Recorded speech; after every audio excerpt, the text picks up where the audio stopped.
Due to reflection.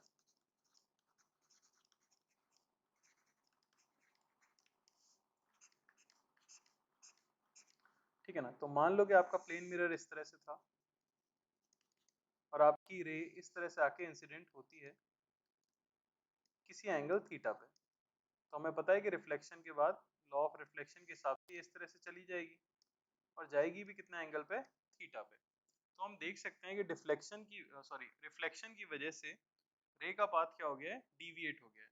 तो हमें इसका एंगल ऑफ डीविएशन बताना है। अब आप जानते हो कि अगर ये मिरर नहीं होता तो रे किस तरह चली जाती, इस तरह चली जाती।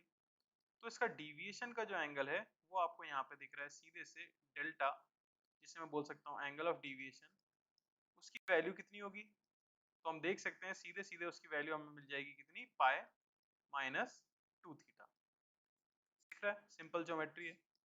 यानी एक बार अगर रिफ्लेक्शन होता है तो एंगल ऑफ डीविएशन रे में जो आ जाता है वो कितना आ जाता है, पाई माइनस 2 थीटा आ जाता है।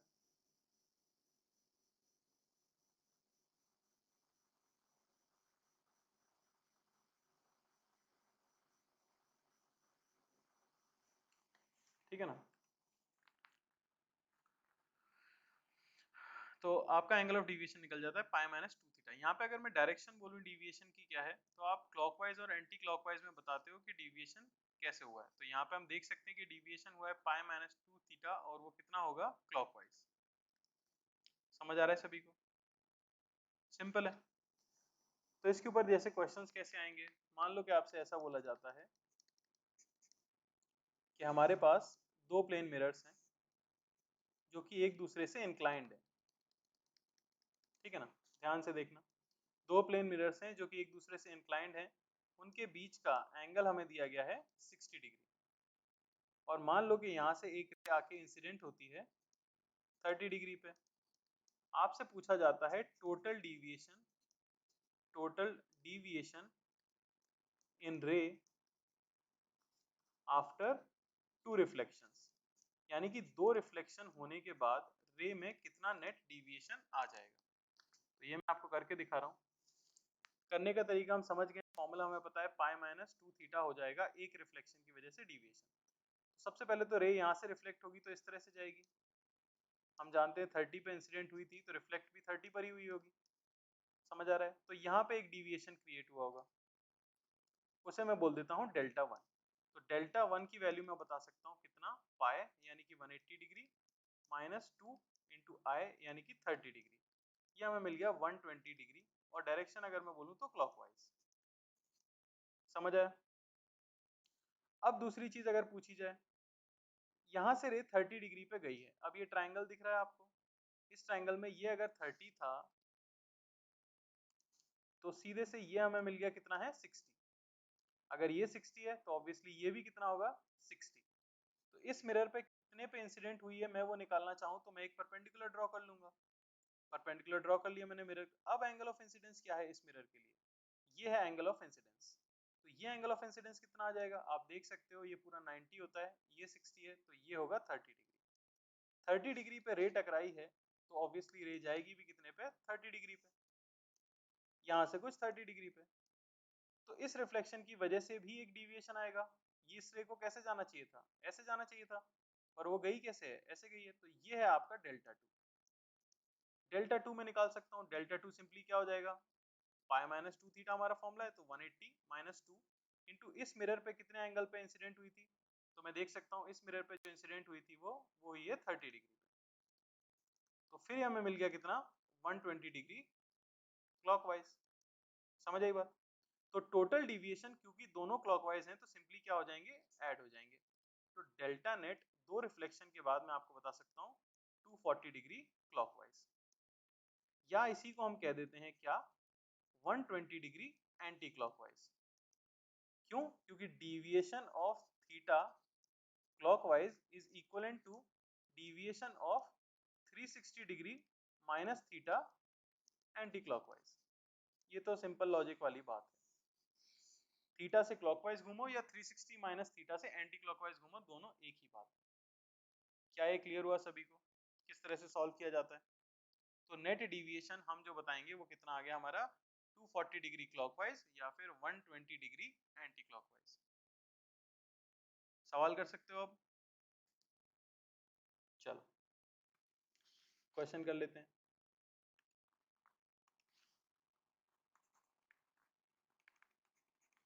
तो ये रहे आपके इंक्लाइंड मिरर्स।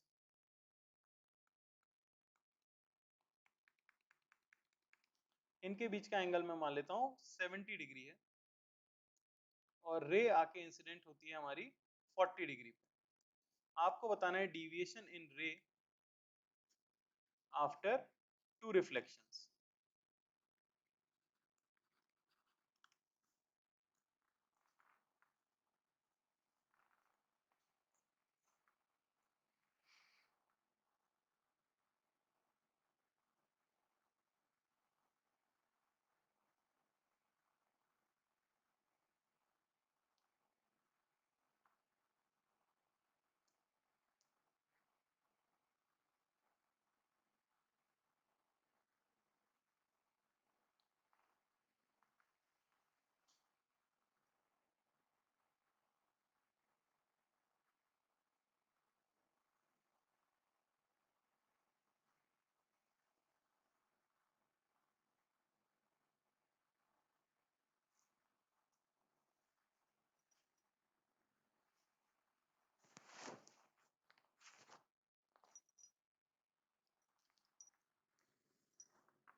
तो काफी लोगों ने सही दे दिया है। क्या कर देंगे भाई, साधारण सा है, ये इस तरह से चली गई, ये भी हमारा 40 डिग्री, यहाँ पे आएगा डिविएशन 1, जिसे मैं डेल्टा 1 बोल दूंगा।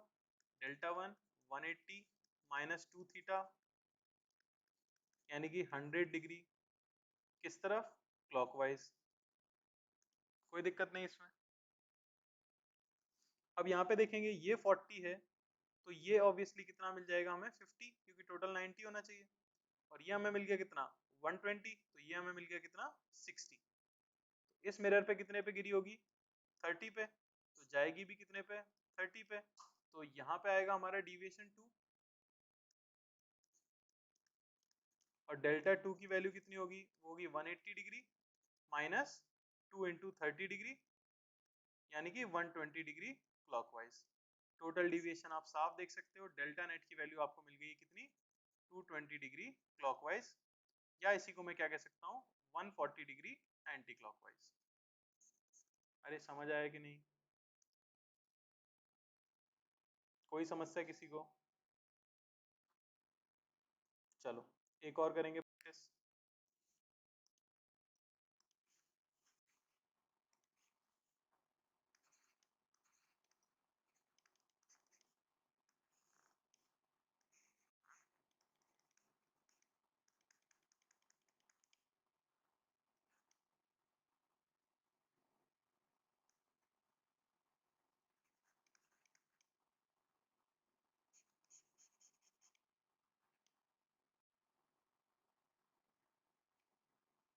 ठीक है, ये पैरेलल आई है, पैरेलल टू M1। बताओ डिविएशन आफ्टर टू रिफ्लेक्शन।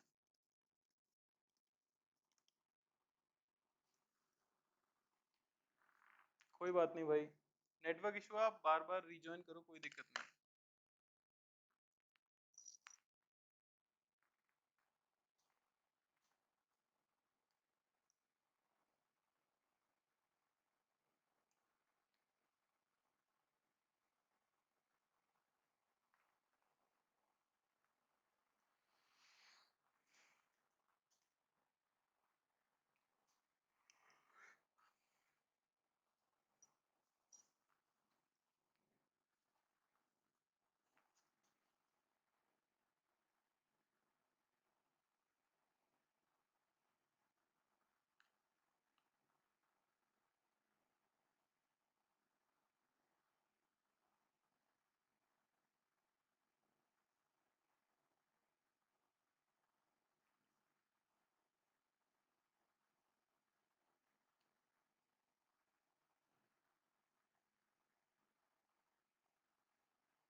तो काफी आसान है भाई, बहुत ही आसान है कि नहीं।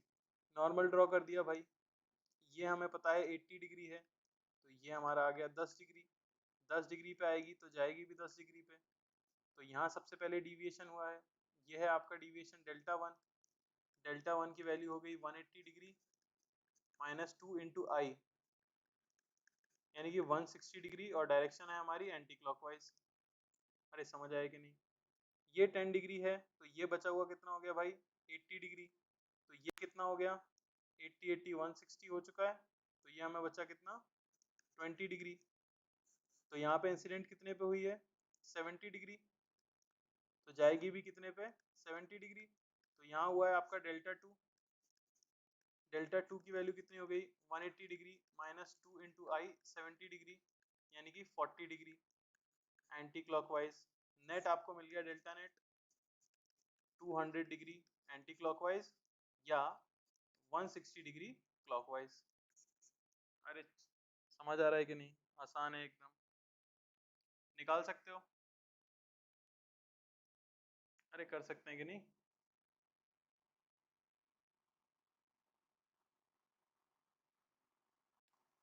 चलो एक और कर लेते हैं।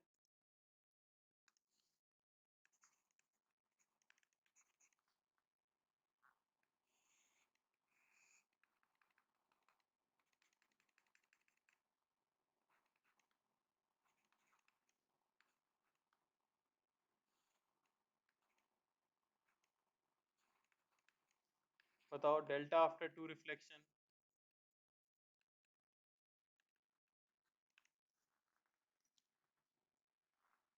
बेटा दो से ज्यादा रिफ्लेक्शन बिल्कुल हो सकते हैं, लेकिन सवाल जनरली दो का ही पूछा जाता है, कोई आपसे बहुत ज्यादा टाइम पास नहीं करवाएगा।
बढ़िया।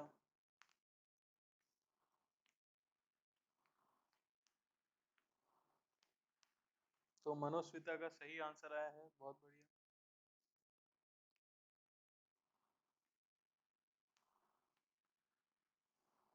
अजीब अजीब हो रहा है, अजीब तो होगा। एंगल बिटवीन द मिरर्स छोटा है काफी।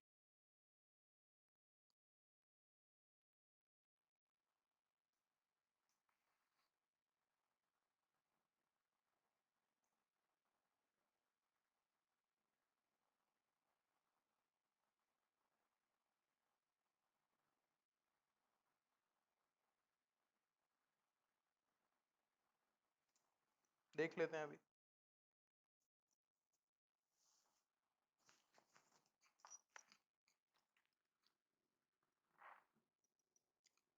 सुमित, 420 डिग्री का मतलब क्या हुआ मेरे भाई, 360 तो मैक्सिमम ही डिविएशन हो सकता है।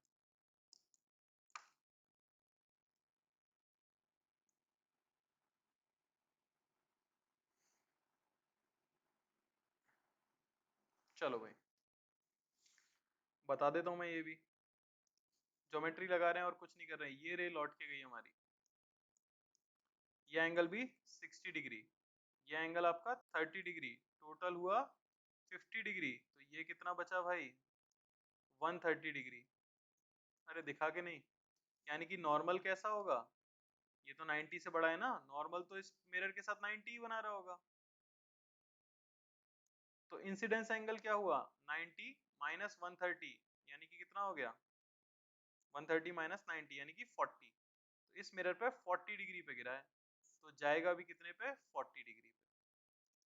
तो यहाँ आएगा आपका डेल्टा वन, डेल्टा वन की वैल्यू हो जाएगी कितनी, 180 माइनस 2 इंटू आई यानी कि 60 डिग्री, यानी कि 60 डिग्री क्लॉकवाइज। डेल्टा टू जाना चाहिए था इस तरह से, मुड़ गया इस तरफ, तो ये आएगा डेल्टा टू, डेल्टा टू आ जाएगा आपका 180 डिग्री माइनस 2 इंटू 40 यानी कि 80 यानी कि 100 डिग्री। किधर है ये, क्लॉकवाइज, कुछ गड़बड़ की है मैंने भी। 60 पे आया, 60 पे गया, ये 30 हुआ, 50, 50 सही है ना, 130 होना चाहिए था, 90 तो यही है, 90, 40, 40 सही है, सही है, ठीक है ना। कहीं भी आए, अंदर आए कहीं भी जाए, उससे हमें मतलब नहीं है, बेसिकली आने वाला तो वही था। नॉर्मल का उल्टा होगा, मैंने डायग्राम थोड़ा उल्टा बना दिया, देखो।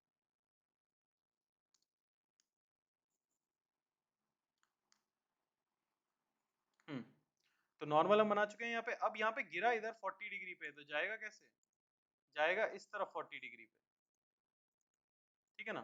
तो अब डिविएशन कितना हुआ है, तो ये डिविएशन अगर आप क्लॉकवाइज लेते हो तो वो प्लस हो रहा है, दिख रहा है कि नहीं दिख रहा है, जाना चाहिए था उस तरह से पर गया है इस तरफ, यानी कि डेल्टा टू में प्लस आने वाला है हमारे पास, ठीक है ना।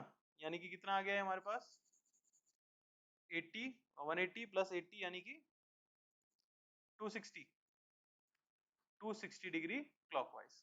तो डेल्टा नेट हमें मिला कितना, 260 प्लस 60 यानी कि 320 डिग्री क्लॉकवाइज, या मैं इसे क्या कह सकता हूँ, 40 डिग्री एंटी क्लॉकवाइज। अरे समझ आया कि नहीं,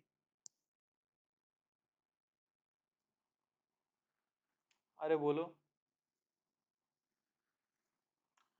थोड़ा सा कंफ्यूज हो गए,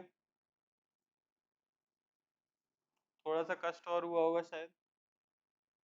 एक बार और क्यों लेंगे, जब दो के बाद ही पूछा है तो भाई ले तो 3 बार भी सकते हो, 4 बार भी ले सकते हो, पूछने वाले के सवाल के ऊपर है। उन्होंने कहा है 2 रिफ्लेक्शन के बाद, तीसरे के बाद फिर से करना पड़ेगा ज्योमेट्री से, और तो थोड़ा सा मुश्किल लगा होगा ये वाला सभी को, है ना। फिर से बता देते हैं, पर उससे पहले मैं एक चीज आपको बताना चाहूंगा। हर्ष थोड़ा सा संयम रखना, बस थोड़ा सा पेशेंस। वो है हमारा नोट, ठीक है ना। और नोट है कि for reflection, for deviation after 2 reflections,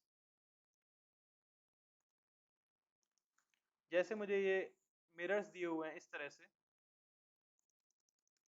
और एंगल बिटवीन द मिरर्स है अगर थीटा, और रे आके इस तरह से गिरती है, तो डिविएशन आप डायरेक्टली बता सकते हो 2 थीटा। अरे समझ आई क्या बात, इस नोट को बड़े ही ध्यान से सुनो। अगर दो मिरर्स इंक्लाइंड हैं एक दूसरे से किसी एंगल थीटा पे, और आपसे पूछा गया है डिविएशन आफ्टर 2 रिफ्लेक्शंस, तो आंसर आने वाला है हमेशा, वीडियो बंद कर दो बेटा, किसका वीडियो चालू है, डिविएशन आने वाला है हमेशा 2 थीटा, 2 रिफ्लेक्शन के बाद। समझ आ रही है बात। ये जो एंगल है जिसपे कि मैं इंसिडेंट करा रहा था लाइट को, अगर वो अल्फा है तो डिविएशन इंडिपेंडेंट ऑफ अल्फा आएगा, इंडिपेंडेंट ऑफ अल्फा आएगा। देखो जरा ध्यान से, क्या क्वेश्चन, बीच का एंगल क्या दिया हुआ था, 60 डिग्री, डिविएशन ये देखो 120 डिग्री, अगला 70 डिग्री डिविएशन 140 डिग्री, अगला 80 डिग्री डिविएशन देखो 160 डिग्री, उसका अगला एंगल 20 डिग्री डिविएशन देखो 40 डिग्री। अरे हो गया कि नहीं हो गया जीवन आसान, अरे हो गया कि नहीं। अब बात अटक जाती है कि क्लॉकवाइज बताएं या एंटी क्लॉकवाइज बताएं अपने आंसर को। समझ आ रही बात, सौरभ थोड़ा पेशेंस बोला ना मैंने, थोड़ी देर मैं अपनी बात कह लूं उसके बाद तुम डाउट पूछ लेना। क्या ये सबको समझ आया कि आंसर कैसे निकाल लेंगे मैग्नीट्यूड में। अरे हो गया ना हलवा एकदम, अरे अब क्या बचा, इतना सब तो सोचना ही नहीं था। 30 डिग्री वाले में इतने लोग लौट गए, 20 डिग्री वाले में, सुपर वाले में, पर आंसर डायरेक्ट 40 आ जाता। अब बात आती है डायरेक्शन की। तो डायरेक्शन देखो मेरे भाई, लाइट इस पे गिरी है, इससे दूसरे मिरर पे भेजनी है तुम्हें, पहले मिरर से दूसरे मिरर की तरफ डायरेक्शन क्या है ये बताओ। अगर पहले मिरर को दूसरे मिरर के ऊपर गिराना होगा तो आप किस डायरेक्शन में घूमोगे, क्लॉकवाइज या एंटी क्लॉकवाइज? जिस पे भी लाइट पहले गिरी हो उसको दूसरे मिरर पे अगर गिराना होगा तो मैं कैसे घूमूंगा, क्लॉकवाइज या anti clockwise?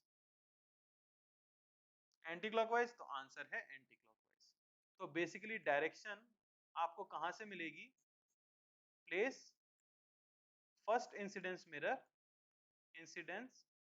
Mirror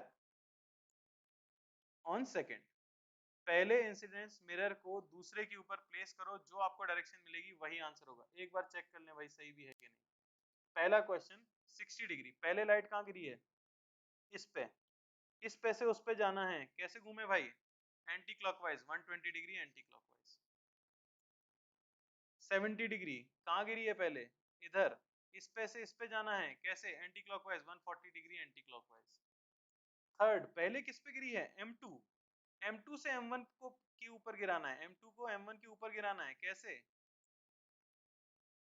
clockwise. Answer क्या है, 160 डिग्री क्लॉकवाइज। चौथा, M1 पे पहले गिरी है, M1 से M2 पे जाना है, कैसा, एंटी क्लॉकवाइज। आंसर क्या है, 40 डिग्री एंटी क्लॉकवाइज। अरे समझ आ रहा है कि नहीं? हमेशा हमेशा काम करेगा भाई, मैं जो कुछ भी बता रहा हूँ हमेशा ही काम करेगा ना, वरना बताऊंगा ही क्यों मैं। तो याद रखो कि आपको करना क्या है, ये चीज याद रखना। अब कुछ लोग क्या करेंगे, यार तुम लोग बहुत जबरदस्ती डाउट पूछते हो यार, बोलने नहीं देते और भड़ाभड़ कुछ भी कचरा पूछते रहते हो। खाली इंक्लाइंड वाले के लिए क्या है, और किसके लिए होगा, और कैसे दो रिफ्लेक्शन होंगे? अरे बोलो भाई, थोड़ा सुन लिया करो, जब मैं बोलूं कि कोई डाउट है क्या उस समय अपने डाउट पूछो, फ्लो बिगड़ जाएगा, तुम्हारा ही नुकसान है। मैं कितनी बार बोल चुका हूँ। 40 डिग्री आ गया मेरे पास, कितना, एंटी क्लॉकवाइज। अब इसमें भी दिक्कत है, कुछ लोग क्या होते हैं दुनिया में, इस तरह से काम करेंगे। भाई ये मिरर 1 है, ये मिरर 2 है, रे पहले इस पे गिरी, तो आम आदमी तो कैसे सोचेगा, आम आदमी सोचेगा हाँ भाई मुझे डिविएशन निकालना है, कैसे आएगा डिविएशन, ये थीटा है, आंसर है मेरा 2 थीटा, और वो इस तरह से घुमाएगा और कहेगा एंटी क्लॉकवाइज। लेकिन कुछ लोग कहेंगे अरे 1 को 2 पे गिराना था, मैं तो ऐसे भी तो गिरा सकता हूँ। अरे गिराने वाले तो गिरा ही सकते हैं ना, मान लोगे दुनिया में, समझ कमी थोड़ी है।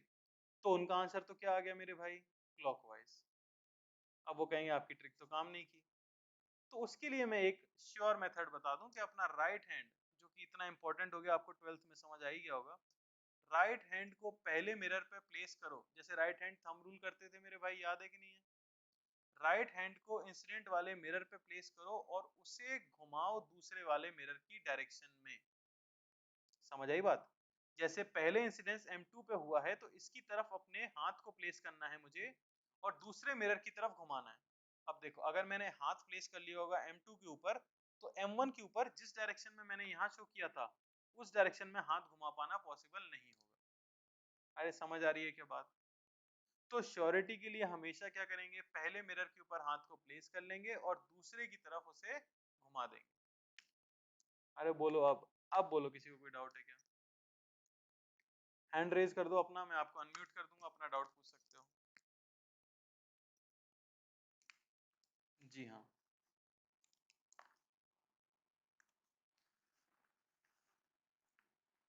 सर पिछले वाले क्वेश्चन में सर 130 माइनस 180 तो सर 60 होगा सर। क्या भाई आपने साहब, 40 किया। कहाँ पे, सर यहाँ पे 130 सर। कहाँ है 130 बेटा? सर ये सेकंड फर्स्ट M2 पे सर। हाँ M2 पे 130, सर जो 130 है उसे सर वो 40 सर 60 होगा तो सर 180 से माइनस करने पर। 180 से क्यों माइनस करेंगे मेरे भाई, ये 90 डिग्री नॉर्मल का एंगल है ना, तो 130 माइनस 90 करना है तो ये एंगल आएगा। ओ ये मेरा गलत हो रहा था। हाँ, क्या ये सबको समझ आ गया मेथड हमारा? अब एक कष्ट है जीवन में, ये सिर्फ 2 रिफ्लेक्शन के लिए ही वैलिड है। अगर सामने वाला आपकी जान लेना चाहता होगा तो वो कह देगा 3 रिफ्लेक्शन के बाद बताओ, तो फिर आपको ज्योमेट्री से ही सॉल्व करना है, उसका कोई ट्रिक नहीं है। समझ आई क्या बात? चल, अब इसके ऊपर क्वेश्चन करेंगे, फटाफट आंसर देना, जब मैं बोलूं तब से आंसर लिखना शुरू करना, ठीक है ना? अभी से मत लिखना शुरू करना, पहले मैं यहाँ पे 4 क्वेश्चन लिखूंगा, ठीक है?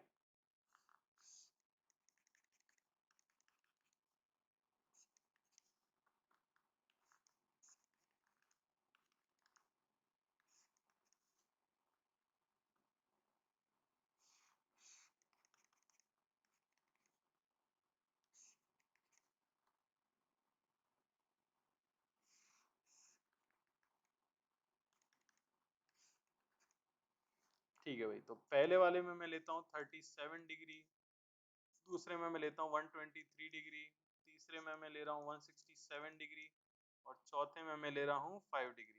समझ रहे हो कितना गंदा गंदा है? आपको बताना है डिविएशन आफ्टर 2 रिफ्लेक्शन। अच्छा ये याद रखना, ट्रिक से आपने क्लॉकवाइज निकाल लिया तो एंटी क्लॉकवाइज वाला बता ही सकते हो 360 में से माइनस करके, है ना?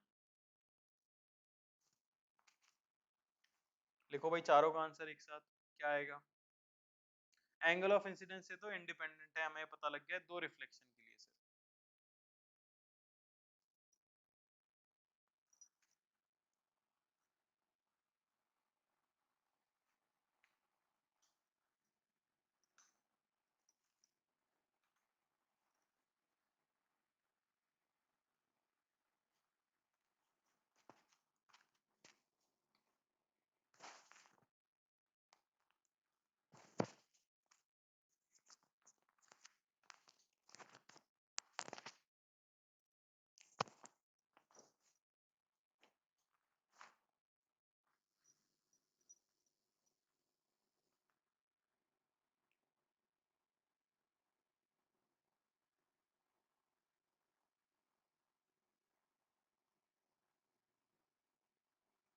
बढ़िया भाई, मुझे विश्वास नहीं हो रहा है एक बच्चा आंसर दे पाया अभी तक, मतलब पेन भी नहीं चलाना है तुम्हें।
चलो भाई, इससे ज्यादा समय नहीं दे पाएंगे डबल करने के लिए। पहले का आंसर 37 का डबल 54 डिग्री, बस राइट हैंड यहाँ प्लेस करना है और यहाँ से इधर घूमना है, किधर आ गया भाई? Anti clockwise. दूसरा डबल करना है 123 246 डिग्री, यहाँ से यहाँ, किधर आ गया भाई? Anti clockwise. अरे समझ पा रहे हो कि नहीं? तीसरा 167 डबल करना है, कितना हो जाएगा? 336 डिग्री, डायरेक्शन पहले वाले से दूसरे वाले की तरफ, राइट हैंड से करके देखना है किधर आ रहा है, एंटी क्लॉकवाइज, ठीक है ना। 74, हाँ 74, 54 में। आखिरी वाला 5 का डबल कितना हो जाएगा, 10 डिग्री, और डायरेक्शन क्या आ जाएगी हमारी, एंटी क्लॉकवाइज।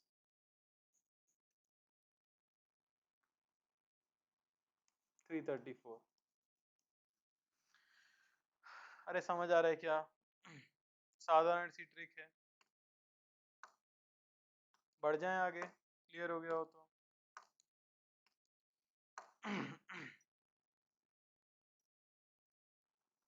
बोलो भाई, कोई समस्या नहीं, चलो।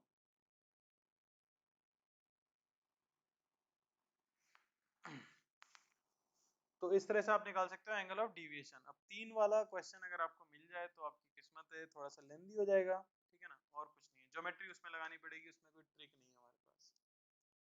चलो अगली चीज है angle of rotation of reflected ray, of reflected ray मतलब क्या हुआ। सबसे पहले तो if incident ray is rotated, if incident ray is rotated, ठीक है ना, क्या मतलब हुआ इसका, यानी कि अगर आपका प्लेन मिरर इस तरह से है, ये आपका नॉर्मल है, ये इंसिडेंट रे है जो एंगल बना रही थी कुछ थीटा, तो ये रिफ्लेक्टेड रे होगी और वो भी एंगल बना रही होगी थीटा। अब हमने क्या किया, हमने इंसिडेंट रे को किसी अल्फा एंगल से घुमा दिया, मान लो कि मैंने नॉर्मल की तरफ उसे घुमा दिया है अल्फा एंगल से, तो हमें बताना है कि रिफ्लेक्टेड रे कितने एंगल से घूमी होगी, ठीक है ना भाई। तो बड़ा ही आसान है बता पाना, अगर आपने इसे अल्फा से इधर घुमा दिया तो अब इंसिडेंट रे यहाँ पहुंच गई है, तो अब नॉर्मल से जो वो एंगल बना रही होगी वो एंगल हो जाएगा आपका कितना, थीटा माइनस अल्फा। तो अब जो रिफ्लेक्टेड रे होगी उसे भी नॉर्मल से कितना एंगल बनाना पड़ जाएगा, थीटा माइनस अल्फा। तो अब आपसे पूछा जाए कि बताओ रिफ्लेक्टेड रे कितने एंगल से घूमी, तो पहले बना रही थी थीटा, अब बना रही है थीटा माइनस अल्फा, यानी कि कितने से घूमी, अल्फा से ही घूमी। किस सेंस में घूमी, इंसिडेंट रे को मैंने क्लॉकवाइज घुमाया था, पर रिफ्लेक्टेड रे कैसे घूमी है, एंटी क्लॉकवाइज घूमी है। तो सीधे से याद रखना है, if incident ray is rotated eight angle theta in a given sense the reflected ray is rotated by theta in opposite sense, समझ आई बात। और ये सेम चीज एप्लीकेबल है एंगुलर वेलोसिटी के लिए भी, यानी कि अगर आप ओमेगा से इसे क्लॉकवाइज घुमा रहे होते तो वो ओमेगा से एंटी क्लॉकवाइज घूम रही होती। किसी को दिक्कत इसमें, कोई दिक्कत नहीं होनी चाहिए। दूसरा, if mirror is rotated, if mirror is rotated by angle theta, किसी थीटा एंगल से हम मिरर को रोटेट करना चाह रहे हैं, क्या मतलब हुआ इसका, ये आपका नॉर्मल है, ये आपकी इंसिडेंट रे है, इंसिडेंट रे मान लो कुछ अल्फा एंगल बना रही थी नॉर्मल के साथ, तो रिफ्लेक्टेड रे इस तरह से होगी और वो भी एंगल बना रही होगी नॉर्मल के साथ कितना, अल्फा। अब आपने क्या किया, आपने मिरर को रोटेट कर दिया थीटा एंगल से, तो आपका मिरर अब ऐसे हो चुका है, और मिरर को मैंने रोटेट किया है क्लॉकवाइज में थीटा से, समझ आ रही है बात। तो देखो, अब जो नॉर्मल होगा वो भी रोटेट हो गया होगा ऑब्वियसली, और कितने एंगल से रोटेट होगा, वो थीटा से ही रोटेट होगा। ये अगर पुराना नॉर्मल था तो ये नया नॉर्मल है, एंड डैश प्लेन मिरर के परपेंडिकुलर होना चाहिए। तो अब अगर आप देखो कि इंसिडेंट रे कितना एंगल बना रही है नॉर्मल के साथ, नए नॉर्मल के साथ इंसिडेंट रे का एंगल क्या हो जाएगा, अल्फा और प्लस थीटा। तो इंसिडेंट रे नए वाले नॉर्मल के साथ बना रही है अल्फा प्लस थीटा, तो जो नई रिफ्लेक्टेड रे होगी उसे भी कितना एंगल बनाना पड़ेगा नए नॉर्मल के साथ, उसे भी नए नॉर्मल के साथ एंगल बनाना पड़ेगा थीटा प्लस अल्फा। तो कितने एंगल से वो रोटेट हुई अगर मैं आपसे ये पूछूं तो ध्यान से देखो जरा। पहले reflected ray initial angle of reflected ray with normal कितना था? वो था अल्फा। दिख रहा है हमें, पहले का एंगल क्या था? अल्फा था, ठीक है ना। Final angle of reflected ray with नए वाले नॉर्मल, नहीं पुराने वाले नॉर्मल के साथ ही, पुराने वाले नॉर्मल के साथ ही क्या एंगल बना रही है हमारी नई वाली रिफ्लेक्टेड रे। तो वो अगर आप टोटल एंगल देखो तो देखो जरा, ये एंगल आपको पता है कितना है? ये है थीटा प्लस अल्फा और ये है थीटा, यानी नया वाला एंगल है अल्फा प्लस 2 थीटा। यानी कि reflected ray is rotated bye 2 theta. यानी कि अगर आप मिरर को थीटा से घुमाते हो तो रिफ्लेक्टेड रे घूम जाती है 2 थीटा से in same sense. Same sense का मतलब मिरर अगर क्लॉकवाइज घूमा है तो आपकी रिफ्लेक्टेड रे भी कैसे घूमेगी? क्लॉकवाइज घूमेगी। कोई समस्या किसी को?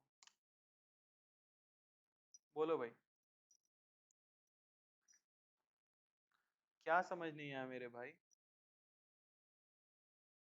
अनीश,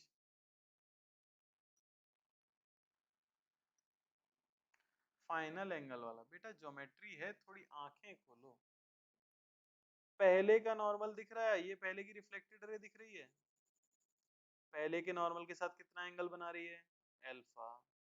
दिखा? फाइनल एंगल, अरे जब पुरानी वाली इंसिडेंट रे नए वाले नॉर्मल के साथ बना रही है अल्फा प्लस थीटा, तो नई रिफ्लेक्टेड रे को भी नॉर्मल के साथ क्या बनाना पड़ेगा? अल्फा प्लस थीटा, ये वाला एंगल। तो कितने एंगल से घूम गई वो? पहले वो बना रही थी पुराने नॉर्मल के साथ अल्फा, अब पुराने नॉर्मल के साथ क्या बना रही है? Alpha plus 2 theta. तो कितने से घूम गई? 2 थीटा से। समझ आया? बस। तो ये दो चीजें आपको याद रखनी है। क्या हो गई दो चीजें? अगर आप इंसिडेंट रे को थीटा से घुमाते हो तो रिफ्लेक्टेड रे थीटा से ही घूमती है पर ऑपोजिट सेंस में। अगर आप मिरर को थीटा से घुमाते हो तो रिफ्लेक्टेड रे 2 थीटा से घूमती है पर सेम सेंस में। इसके ऊपर सवाल कर लेते हैं। आपको बताना है angle of rotation of reflected ray cases में। पहला केस हमारा ये रहा, ये आपका मिरर है, ये इंसिडेंट रे है, ठीक है ना। इसे मैंने इस तरफ घुमा दिया है 30 डिग्री से। दूसरा, ये आपका नॉर्मल है, ये आपकी इंसिडेंट रे है, इसे मैंने इस तरफ घुमा दिया है 60 डिग्री से। थर्ड, ये नॉर्मल है, ये इंसिडेंट रे है, इसे मैंने इस तरफ घुमाया है 30 डिग्री से और मिरर को भी इधर घुमाया है 30 डिग्री से। चौथा, ये इंसिडेंट रे है, इसे मैंने इस तरफ घुमाया है 40 डिग्री से और इसे मैंने इस तरफ घुमाया है 30 डिग्री से। बताओ भाई, deviation of reflected ray, basically angle of rotation of reflected ray बताना है। रिफ्लेक्टेड रे कितने एंगल से घूम गई होगी?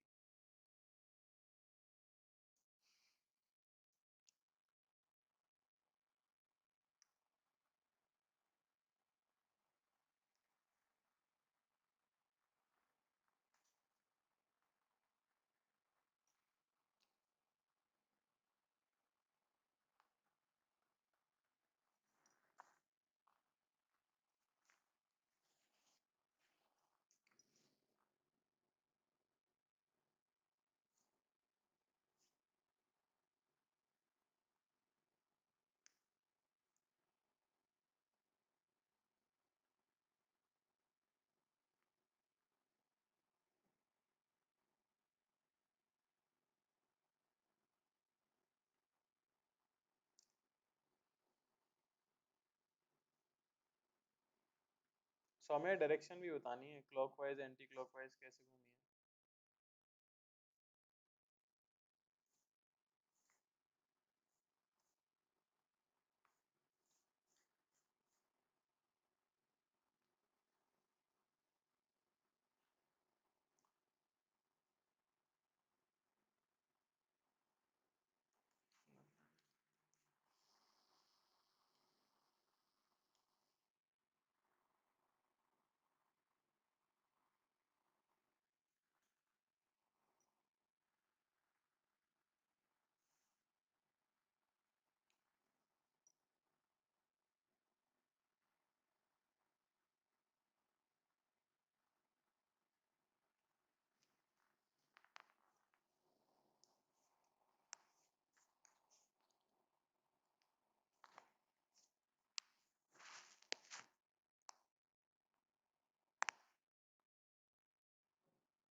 चलो भाई, दे दिया है काफी लोगों ने आंसर। तो देखो इंसिडेंट रे को आपने घुमाया 30 से, तो वो भी घूमने वाली तो कितने से है, 30 से ही है, बस डायरेक्शन क्या हो जाएगी, ऑपोजिट। तो 30 डिग्री क्लॉकवाइज आपका फर्स्ट आंसर था। सेकंड में देखो इंसिडेंट रे इस तरह से होगी, रिफ्लेक्टेड रे इस तरह से होगी। मिरर को आपने घुमाया 60 से, तो वो घूमती है 2 थीटा से और सेम डायरेक्शन में। मिरर को क्लॉकवाइज घुमाया है, तो वो भी कैसे घूमने वाली है, क्लॉकवाइज घूमने वाली है, और कितने से, 120 डिग्री से। अरे समझ आई क्या बात, क्लॉकवाइज। तीसरे वाले में ये आपकी रिफ्लेक्टेड रे है, मिरर को घुमाया 60 से क्लॉकवाइज, तो रिफ्लेक्टेड रे घूमनी चाहिए, सॉरी मिरर को घुमाया 30 से क्लॉकवाइज, तो रिफ्लेक्टेड रे घूमनी चाहिए कितने से, 60 से घूमनी चाहिए क्लॉकवाइज। और इंसिडेंट रे को घुमाया 30 से क्लॉकवाइज, तो वो घूमनी चाहिए 30 से एंटी क्लॉकवाइज। तो इफेक्टिवली क्या बचा, आपके पास बचा 30 डिग्री क्लॉकवाइज। और चौथा, चौथा आप देख सकते हो, मिरर को घुमाया 30 डिग्री से क्लॉकवाइज, तो वो घूमेगी डबल 60 डिग्री से क्लॉकवाइज। और इंसिडेंट रे को आपने एंटी क्लॉकवाइज घुमाया 40 से, तो वो उसका उल्टा घूमती है, 40 डिग्री से घूमेगी क्लॉकवाइज। तो ये मिल गया हमें 100 डिग्री क्लॉकवाइज। अरे समझ आया क्या, बोलो भाई, किसी को कोई कष्ट हो तो। ये सब तो समझ आना ही चाहिए, हलवा चीजें हैं, इनमें ना समझना मतलब पाप हो जाएगा भाई। बढ़ जाए क्या आगे, बढ़ जाए, चलिए आगे बढ़ जाते हैं। एक और सवाल इसी के ऊपर।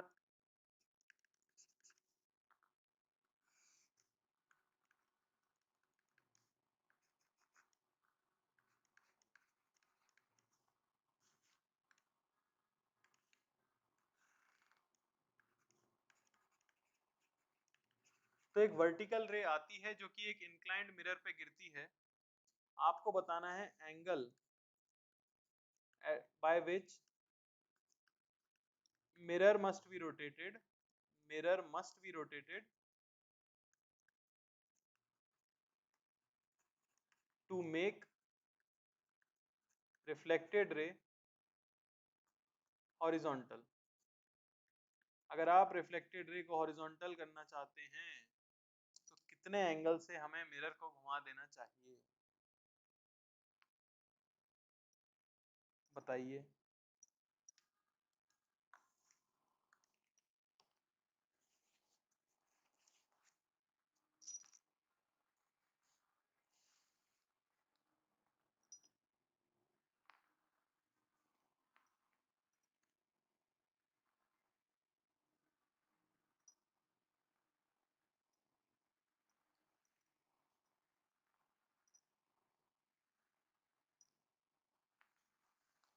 मृगांका जी का आंसर सबसे पहले आया है, ढोल नगाड़े बजवा दिए जाएं, 15 डिग्री आंसर है। अच्छा, वेदित जी का 15 आया है, क्या बात है मृगांका, मचा दिया एकदम।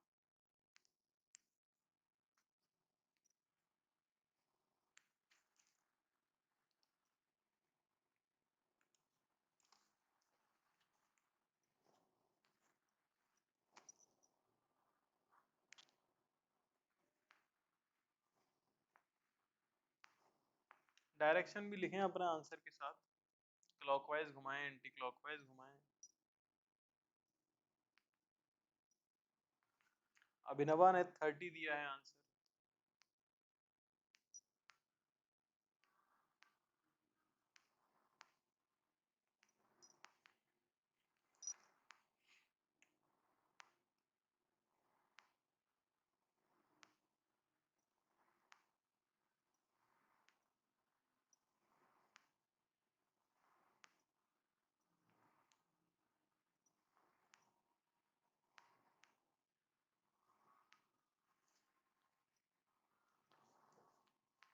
चलो एक बार मैं मेथड बता देता हूँ, अगर आपको चमक नहीं रहा है तो। देखो, तो ये मैंने पैरेलल लाइन ड्रॉ कर दी, तो ये हमारा भाई 30 डिग्री दिया है, तो ये आपका क्या हो गया, 60 डिग्री। ये हो गया आपका नॉर्मल, ध्यान से सुनना। 60 डिग्री, तो एंगल ऑफ इंसिडेंस क्या था? 30 डिग्री। तो एंगल ऑफ रिफ्लेक्शन क्या होगा? 30 डिग्री। अच्छा, मुझे इसी को तो हॉरिजॉन्टल करना है, तो पहले मैं देख लूं कि ये हॉरिजॉन्टल है भी या नहीं है, क्या पता पहले से ही हो। तो उसके लिए क्या करोगे, आप एक हॉरिजॉन्टल लाइन ड्रॉ कर लो, ठीक है ना, ये आपकी हॉरिजॉन्टल लाइन है मान लो। अब ये जो रिफ्लेक्टेड रे है, ये आपको बताया गया है कि वर्टिकल से कितना एंगल बना रही है, देखो जरा। जो आपकी रिफ्लेक्टेड रे है वो वर्टिकल से 30 प्लस 30 60 डिग्री का एंगल बना रही है। समझ आया?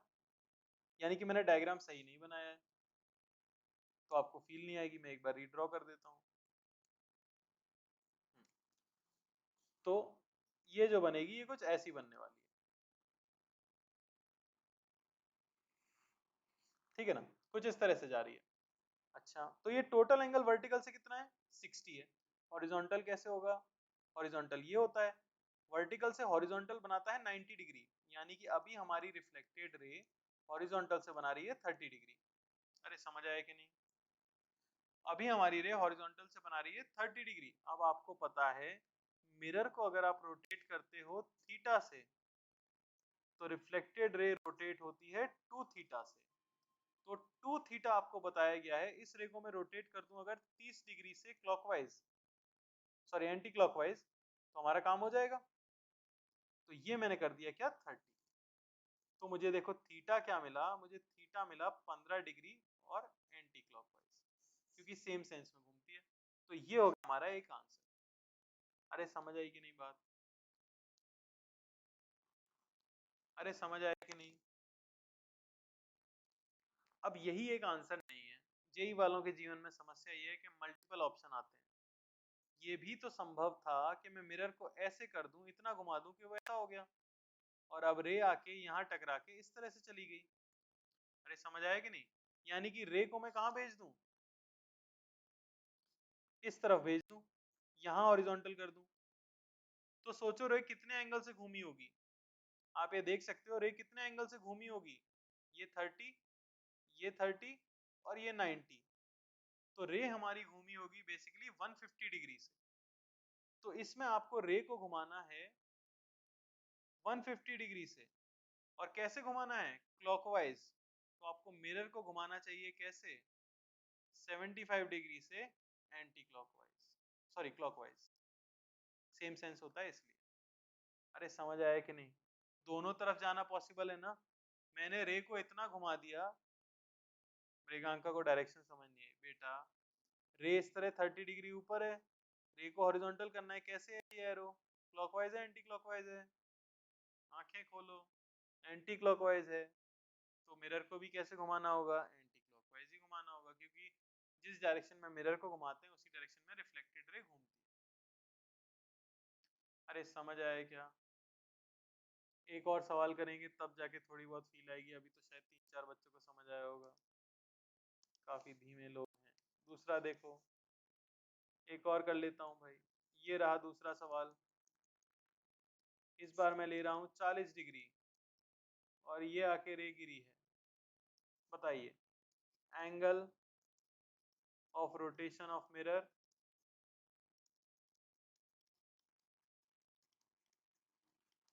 For reflected ray to become horizontal.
चलो, जिनको आना था उनको आ चुका होगा। ये मैंने बना दिया नॉर्मल। ये है आपका 40, तो आपको पता है ये है आपका 40, तो ये हो जाएगा हमारा कितना, ये हो जाएगा हमारा 50 डिग्री। तो एंगल ऑफ इंसिडेंस क्या है, 40 डिग्री। तो जाएगा कितने पे, 40 डिग्री पे। समझ आ रहा है, ये 40 डिग्री बनाते हुए चला गया होगा। अब देखो जरा वर्टिकल से कितना एंगल बन रहा है, 80 डिग्री। फिर से मैंने डायग्राम गलत बनाया है, ठीक है ना। अरे मिट जाओ भाई। तो रे इस तरह से गई होगी आपकी टकराने के बाद, इस तरह से कुछ, ठीक है ना। ये एंगल हो जाएगा हमारा 40 डिग्री, क्योंकि वर्टिकल से टोटल एंगल हो रहा है कितना, 80 डिग्री। तो हमें दिख रहा है कि हॉरिजॉन्टल इस तरह से है, तो ये एंगल कितना है, 10 डिग्री। तो रिफ्लेक्टेड रे को रोटेट कराना है 10 डिग्री से, किधर, क्लॉकवाइज। तो मिरर को आपको घुमाना होगा कितने से, उसका आधा, 5 डिग्री क्लॉकवाइज। या फिर क्या हो सकता था, या फिर हो सकता था आप उसे इस तरफ हॉरिजॉन्टल करा दो। तो फिर आपको कितने एंगल से घुमाना पड़ेगा, तो ये देखो 80, 80 और 90 यानी कि 170। अरे समझ आया कि नहीं, 170 डिग्री। तो सीधे सीधे से क्या कर दोगे, 170 डिग्री से घुमाना है, या फिर मिरर को आपको घुमाना होगा कितने से, रिफ्लेक्टेड रे को 170 डिग्री से एंटी क्लॉकवाइज, या मिरर को कितने से, 85 डिग्री एंटी क्लॉकवाइज। अब तक सबको ये चमक गया होगा कि जो आंसर क्लॉकवाइज में आता है 90 डिग्री में से माइनस करने से वही आंसर एंटी क्लॉकवाइज में आता है। अरे बोलो भाई, समझ आया है क्या। एक और करने की जरूरत है, या समझ गए हैं सभी लोग। रिपीट हम कुछ नहीं करेंगे, एक और सवाल जरूर कर लेंगे, रिपीट कर करके थक गए हम अपने जीवन में भाई, ठीक है ना। चलो एक और कर लेंगे, ये हो गया तो समझ लेना कि वो भी हो जाएगा। तो इस बार मिरर ले लेता हूं मैं इस तरह से, और रे भी कुछ टेढ़ी गिरा देते हैं, क्या बोलते हो भाई लोगों। ये लो वर्टिकल नहीं गिराते हैं इस बार, ये लो भाई, रे गिरी है हमारी 60 डिग्री पे, और ये है हमारा 30 डिग्री। बताइए, for ray to become horizontal, horizontal find angle of rotation of mirror, angle of rotation of mirror। क्या बात है संबित भाई।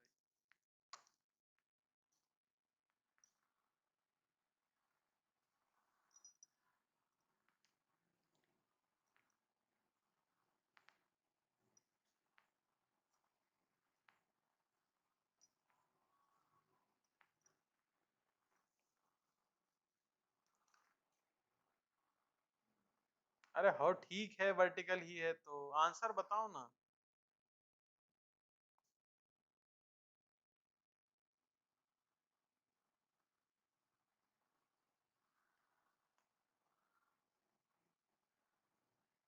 सेम डेटा ही हो गया क्या एकदम।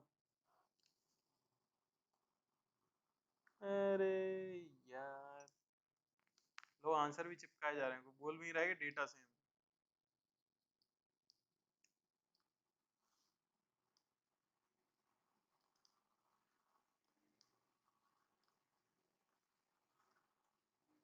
लो भाई लोगों,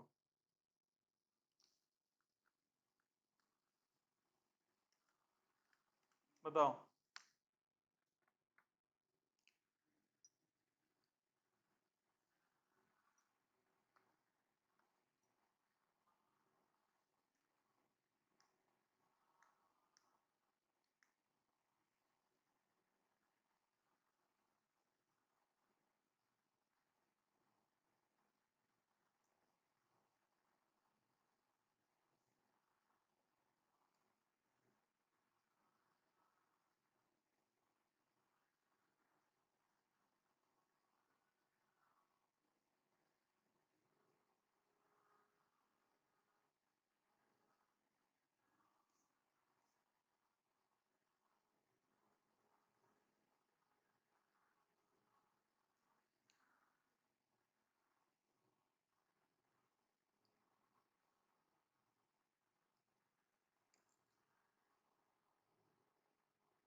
चलो देखा जाए।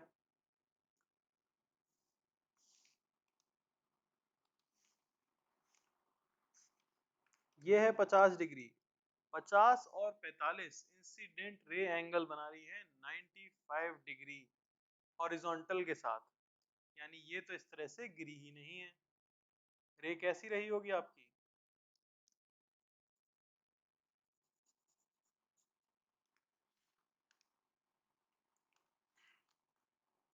कुछ इस तरह, ठीक है ना। यानी कि वर्टिकल अगर मैं ड्रॉ कर दूं तो उसके साथ कितने एंगल पे गिरी है? 5 डिग्री के एंगल पे रे आके गिरी है। अरे समझ आया कि नहीं? तो रे गई भी कैसे होगी? इस तरह से, ये इंसिडेंट रे, ये रिफ्लेक्टेड रे, ये एंगल बना रही होगी क्या? 5 डिग्री। अरे समझ आ रहा है? अब इस रे को आपको क्या करना है? हॉरिजॉन्टल करना है। इस रे को हॉरिजॉन्टल एक तो इस तरफ किया जा सकता है, इस तरफ हॉरिजॉन्टल करने के लिए देखो रे को कितना घुमाना पड़ जाएगा, तो आपको रे को घुमाना पड़ जाएगा 95 डिग्री, ठीक है ना। अच्छा ये तो वर्टिकल से एंगल है, नॉर्मल से देखना होगा हमें। वर्टिकल के साथ है ये तो एंगल।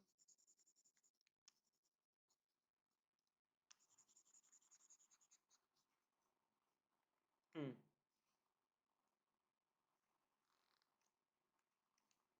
ठीक है ना। ये हमें बताया गया कितना एंगल है? 5 डिग्री।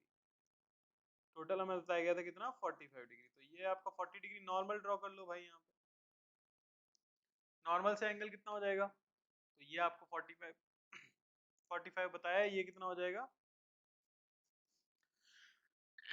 45 डिग्री, है कि नहीं? ये भी 45 है तो कैसे चली जाएगी? इसके साथ भी 45 डिग्री एंगल बनाते हुए जाने वाली है हमारी रे। तो नॉर्मल से टोटल एंगल कितना हो गया? अगर आप देखो तो ये 90 हो गया है और ये 5 पहले से था, यानी कि 95 डिग्री। तो रे दरअसल में यहाँ नहीं है, बल्कि किधर है? नीचे है, इधर। और ये एंगल कितना आ गया है? 5 डिग्री आ गया है।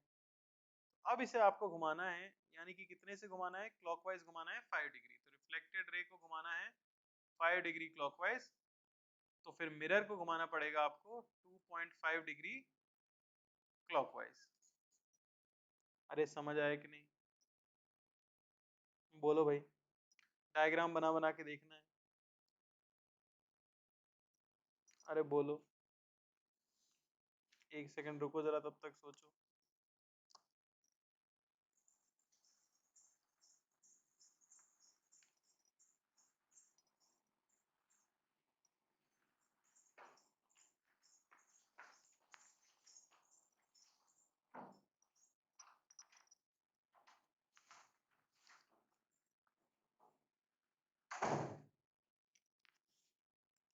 तो मेरे भाई रोहित, सिर्फ पढ़ाई पे ध्यान दो यार। क्या आता है क्या नहीं आता है इसकी चिंता मत करो। चैप्टर बहुत बड़ा है, मैंने पहले ही कहा था। मैं स्किप कर जाऊंगा कुछ तो तुम अगले दिन कहोगे कि भाई ये नहीं पढ़ाया। मैं सब पढ़ा रहा हूँ तो तुम कह रहे हो ऐसे ही सवाल आएंगे क्या? तो सवाल तो कैसा आएगा मैं बताता हूँ, ठीक है ना। ये क्लियर हो गया क्या सबको, रोटेटेड वाला?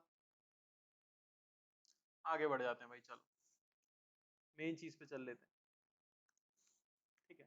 तो ये क्वेश्चंस आते हैं मेंस में, जो है speed of spot on a surface, ठीक है ना भाई। Speed of spot on a surface, क्या मतलब हुआ इसका? अब इस तरह के सवाल आएंगे कि एक आपके पास मिरर था, इस तरह से आके एक रे इंसिडेंट हुई है उसके ऊपर, ठीक है ना। और हमने क्या किया है, मिरर को इसी एक्सिस के अबाउट रोटेट किया है ओमेगा 10 रेडियन पर सेकेंड से, ठीक है ना। यहाँ पे एक सर्कुलर स्क्रीन है हमारे पास, सर्कुलर स्क्रीन आपको दिख रही है, जिसकी डिस्टेंस इस हिंज से हमें पता है, मैं मान लेता हूँ 10 मीटर्स है। तो सवाल आता है कि जिस समय पर ये एंगल कुछ है, मान लेते हैं 30 डिग्री है, तो यहाँ पर जो स्पीड ऑफ स्पॉट होगा वो कितना होगा? यानी स्पॉट जो लाइट का बनेगा हमारी स्क्रीन के ऊपर, अगर आप मिरर को घुमा रहे हो लगातार, तो तो रिफ्लेक्टेड रे भी घूम रही होगी, तो उसकी वजह से ये स्पॉट भी घूम रहा होगा, तो उसकी मूव करने की स्पीड क्या होगी इस स्क्रीन के ऊपर। सवाल समझ आया क्या सबको एटलीस्ट? अरे हाँ बोलो सवाल समझ आया तो एच लिख दो कम से कम, बहुत ज्यादा आलसी हो तो। ठीक है भाई, तो वही हमें बतानी है। कैसे निकालेंगे? बड़ा आसान है। आपको पता है कि आप अपने मिरर को घुमा रहे हो कितने से, 10 रेडियन पर सेकंड से। अगर आप अपने मिरर को घुमा रहे हो 10 रेडियन पर सेकंड से, तो फटाक से आंसर देना भाई, रिफ्लेक्टेड रे कितने से घूम रही होगी, उसका भी कुछ ओमेगा होगा। पहली बात तो सेम सेंस में घूमती है, जैसे मिरर को घुमाओगे वैसे रिफ्लेक्टेड रे 20 रेडियन पर सेकंड से। समझ आई बात? अच्छा, यहाँ तक कि अगर ये सर्कुलर आर्क है, ये 10 मीटर है, तो ये भी हमारा क्या है, 10 मीटर है। तो इस तरफ स्पीड आने वाली है v, और सर्कल के ऊपर हमें पता है v बराबर क्या होता है मेरे भाई, r ओमेगा। तो v बराबर क्या आ गया, रेडियस 10 मीटर, ओमेगा 20, यानी कि 200 मीटर प्रति सेकंड। अरे समझ आया कि नहीं? अरे बोलो भाई, चलें क्या सवाल के ऊपर? कर सकते हो खुद से सवाल, फटाफट फटाफट सवाल कर लेते हैं इसके ऊपर, ताकि ये रोटेशन वाले प्रॉब्लम सारे खत्म हो जाए, घुमाना वुमाना, ठीक है ना। तो क्वेश्चन है, find speed of spot on screen. आराम से करें, सोच समझ के करें, बहुत हलवा सवाल में नहीं दे रहा हूं जैसा एग्जैक्टली मैंने कराया है, थोड़ा सा चेंज करेंगे बस।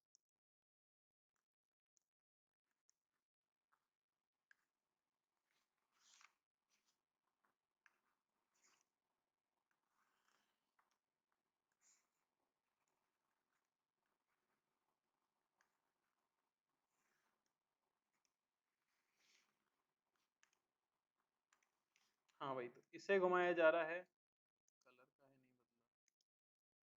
10 रेडियन पर सेकंड से। इसे घुमाया जा रहा है 5 रेडियन पर सेकंड से, और ये दूरी आपको दी गई है 5 मीटर। सिमिलरली ये दोनों सर्कुलर स्क्रीन है।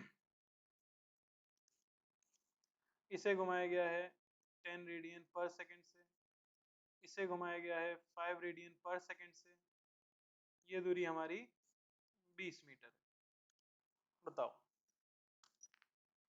सबका सही होना चाहिए और सब लोग आंसर दो।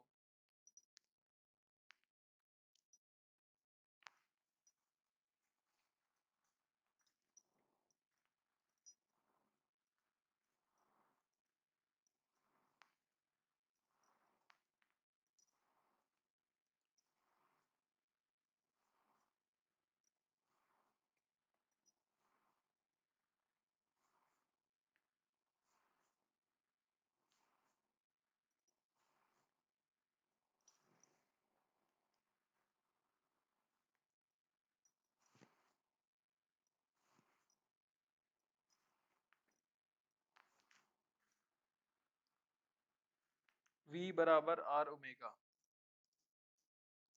साधारण सवाल।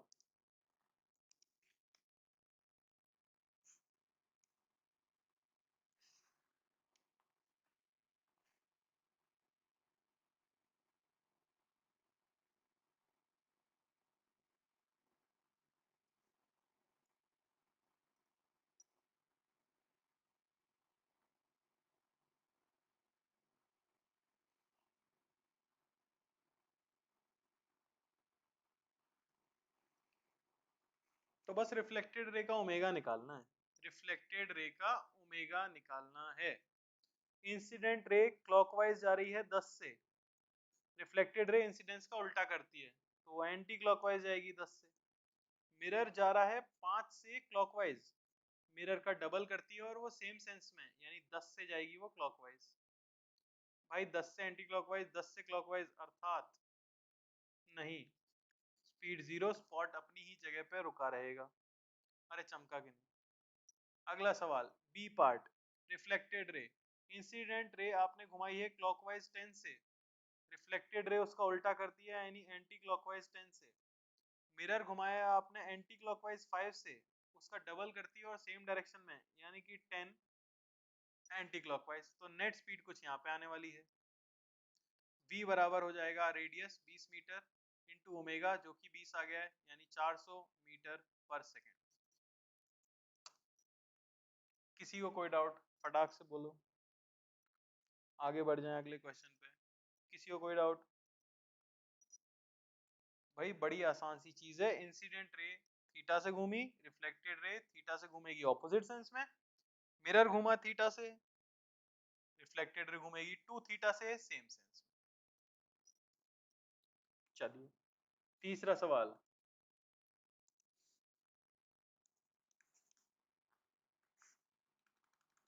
और कराने की जरूरत है या समझ गए हो? कितने लोग समझ गए? एच लिख दीजिए।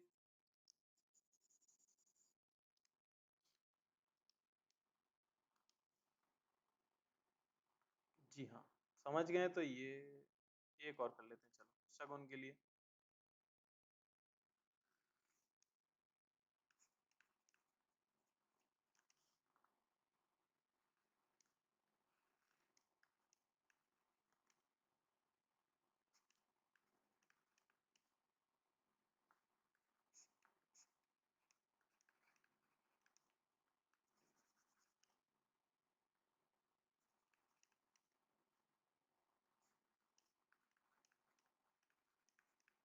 बताओ भाई।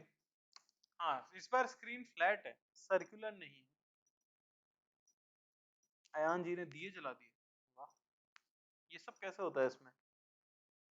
दिए का सिंबल भी आ रहा है तुम्हारे पास।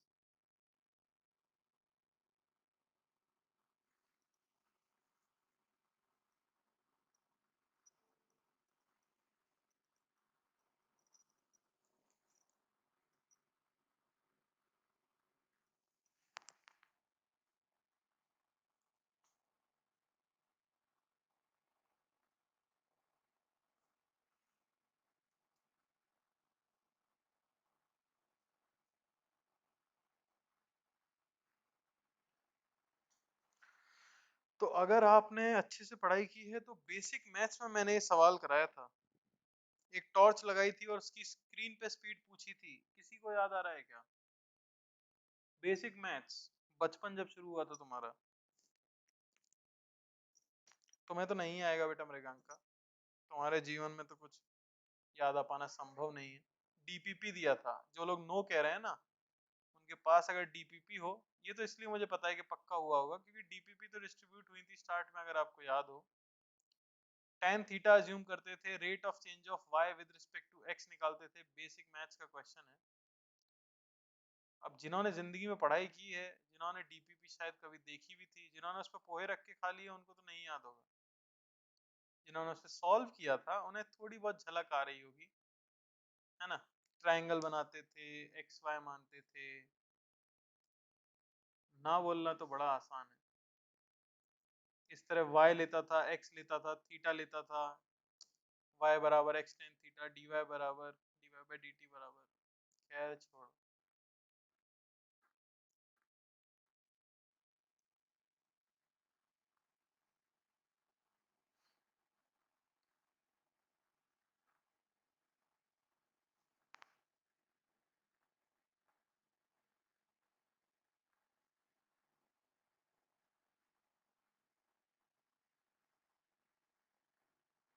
ऑब्वियसली इस इंस्टेंट पे ही बताना है,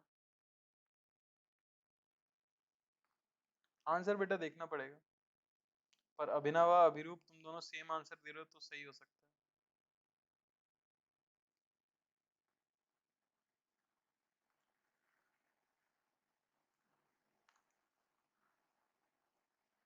चलिए तो बता ही देते हैं फिर, फ्लैट स्क्रीन का और थोड़ा ट्राई कर लेना। ये 60, तो ये मालिक कितना हो गया 60, ये हो गया भाई 30, अच्छी बात है। बेसिक मैथ्स वाला बताऊं क्या? बेसिक मैथ्स वाला बताऊं, फिर ऑप्टिक्स से बताएंगे या फिर सीधे ही बता दें?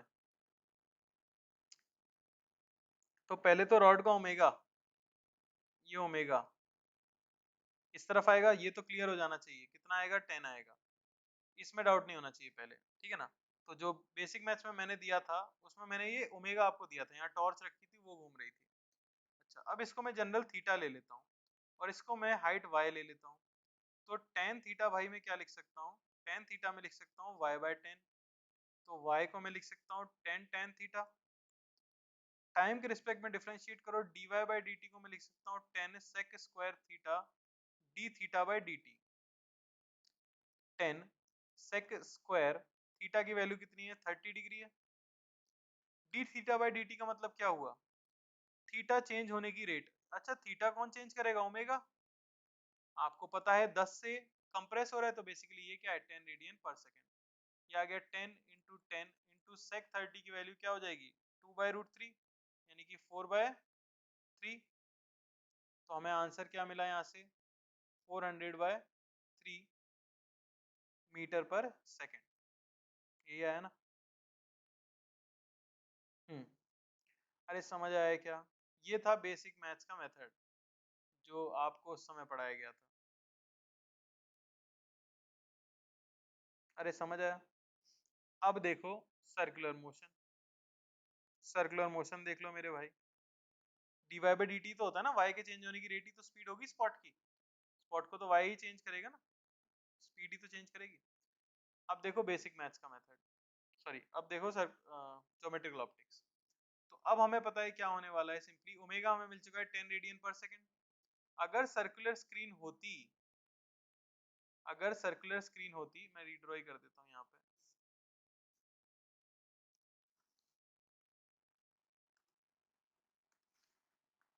ये इस तरह से जा रही है, ठीक है ना। अगर सर्कुलर स्क्रीन होती तो स्पीड इधर कितनी आ जाती, आपको ओमेगा मिल चुका है 10, ये दूरी आपको दी गई है 10, ये एंगल बताया गया है 30 डिग्री, तो ये जो रेडियस होती वो क्या हो जाती, रेडियस हो जाती है आपके पास 10 sec 30 डिग्री। अरे समझ आ रहा है क्या, ये ट्राइंगल है ना राइट एंगल ट्राइंगल, तो ये जो लेंथ आती रेडियस कितनी आ जाती 10 sec 30 डिग्री। अरे समझ पा रहे हो कि नहीं। तो v जो आता, v को आप क्या लिख देते r ओमेगा, रेडियस है 10 sec 30 डिग्री इंटू ओमेगा है आपके पास 10। पर आपको स्पीड इधर नहीं चाहिए, आपको स्पीड ऑन द स्क्रीन चाहिए। अरे समझ आ रहा है, ये है 60, तो ये एंगल भी क्या है 30 डिग्री। अब असलियत में तो स्पॉट हमारा इस तरफ चल रहा है ना, तो ये जो कंपोनेंट आया है v, जो आपकी स्पीड मिल रही है हमें, वो बेसिकली इसी स्पीड का कंपोनेंट है। वी वाई बोल दूं मैं अगर इसे, तो मैं कह सकता हूँ कि वी वाई कॉस 30 डिग्री ये होना चाहिए v, तो वी वाई की वैल्यू हमें क्या मिल जाएगी v sec 30 डिग्री। तो वी वाई में क्या बोलता 10 into 10 into sec square 30 degree यानी कि 400/3 मीटर पर सेकेंड। अरे समझ आया क्या, समझ आया। और जो लोग बिल्कुल कुछ जीवन में नहीं करना चाहते उनके लिए मैं सीधा सा एक फॉर्मूला भी बता सकता हूँ, अगर आप वो रटना चाहो तो आप वो रट सकते हो। वो सिंपली क्या हो जाएगा आपका, इस तरह से अगर फ्लैट स्क्रीन दी गई है जहाँ से रिफ्लेक्टेड रे आ रही है, ये एंगल आपको थीटा दिया गया है, ये डिस्टेंस अगर डी दी गई है और ये घूम रही है ओमेगा से, तो स्पीड जो v आती है, v आती है आपकी d sec square theta omega. नहीं मेरे भाई, क्योंकि असलियत में ये स्पीड है नहीं, इसका कंपोनेंट इधर नहीं लिया जाएगा। असलियत में पॉइंट जो चल रहा है वो y एक्सिस पे चल रहा है, इसलिए उसका कंपोनेंट उस तरफ लिया जाएगा। असली स्पीड के कंपोनेंट्स लेते हैं हम, जो हो सकती थी उसका कंपोनेंट नहीं लेते। अरे समझ आ रहा है, अरे समझ आया क्या, एक सवाल हो जाए, एक सवाल,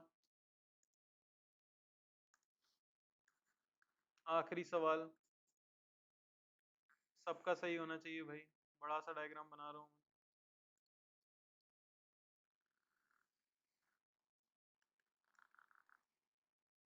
स्क्रीन है ठीक है, मिरर मत समझ लेना, स्क्रीन है ये।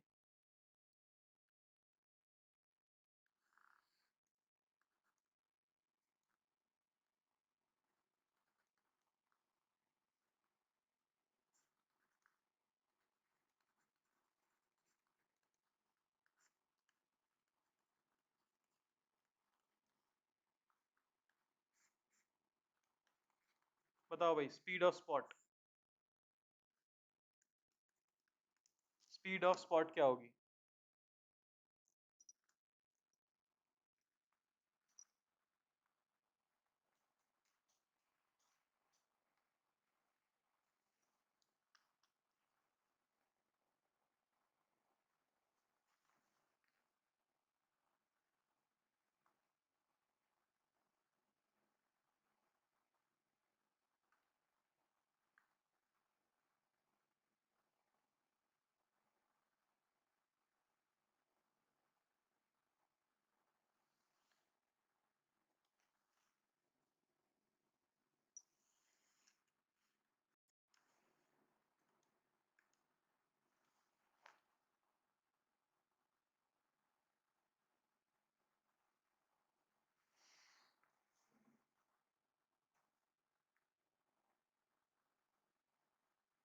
अरे अब क्या है, अब तो बता दो यार, हद मत करो। देखो 400, 600, 800, कुछ भी आंसर आ जाए, 50, 50 भी आंसर है। जीरो। क्यों नहीं कर पाते तुम? क्या गलती है मेरी, मैं समझ नहीं पाता हूँ।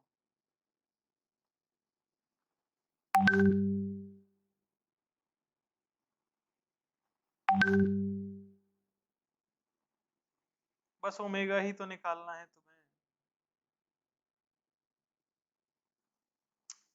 मिरर को घुमाया इस तरफ 5 से, रिफ्लेक्टेड रे इसी तरफ घूमेगी कितने से, 10 से। इंसिडेंट रे को इधर घुमाया 10 से, तो रिफ्लेक्टेड रे इधर ही घूमेगी 10 से, तो ओमेगा कितना आया मेरे भाई, 20। ये एंगल 30, तो ये एंगल 60। तो ये लेंथ कितनी हो गई? ये लेंथ हो गई 10 सेक 60 डिग्री। तो स्पीड अगर सर्कुलर आर्क होती तो स्पीड आती इस तरफ हमारी v, तो ये एंगल भी है 60। तो जो y में हमें स्पीड निकालनी है, वी वाई, ठीक है ना, वी वाई हमें कितना मिल जाता, वी वाई आपको मिल जाता v सेक 60 डिग्री। v बराबर होता r ओमेगा, r यानी रेडियस है 10 सेक 60 इंटू ओमेगा है 20 इंटू एक सेक 60 पहले से है, तो वही फॉर्मूला भी यूज कर सकते थे आप, वी वाई बराबर D omega sec square theta, वही आ गया है। तो डी है हमारा 10, ओमेगा है 20, सेक 60 की वैल्यू 2, स्क्वायर कर दिया 4, आंसर है 800 मीटर।